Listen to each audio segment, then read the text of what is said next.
Bah alors Léa, aujourd'hui on est avec Antoine qui vient récupérer Pallas. Et je sais pas si vous vous rappelez de Pallas, c'est le bateau qui a pris un cyclone à Mayotte là. Alors Antoine, est-ce que tu peux nous raconter un peu cette aventure?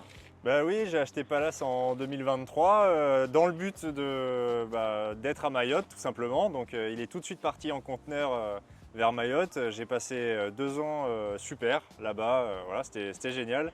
Et malheureusement en décembre dernier, il y a eu le cyclone. Mais Pallas a quand même bien tenu parce qu'il s'est fait retourner mais il s'est pas fait couler.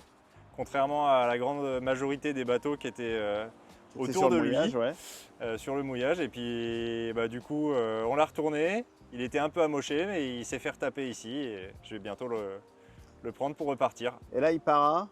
Il part à Saint-Raphaël. Ah bah cool. Et alors, quelles conditions de vent il s'est fait retourner? Il y avait quelle force de vent? Il y avait, Il y avait des forces de vent, les capteurs, il y a eu des vents jusqu'à 200 km/h. Après, les capteurs avaient plutôt de précision Ok, à ce niveau-là. Il y avait des vagues de submersion assez importantes, voilà, assez importantes, 5 mètres, 6 mètres. ok. Donc il a bien tenu le choc et voilà, c'est vraiment super. Ouais, bah là, tu vois, il a récupéré un mât tout neuf, un enrouleur, un foc, des trampeaux, et puis quelques petites réparations. On a fait les plus grosses réparations, Antoine se chargera du reste. C'est ça. Et puis voilà, et le bateau est prêt à repartir. Alors Antoine, moi, ton expérience du transport en conteneur nous intéresse beaucoup. Le transport en conteneur, c'était assez facile, ça s'est assez bien passé. C'est facile à manœuvrer tout seul.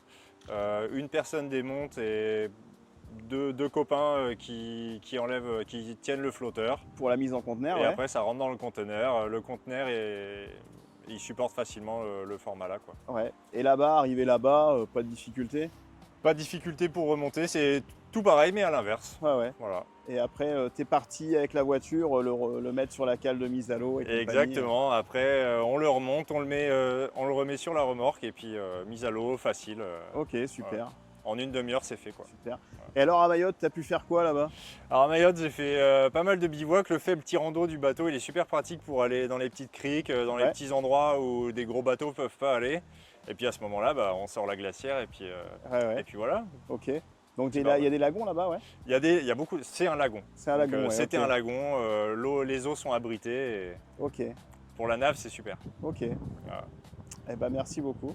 C'est moi qui te remercie.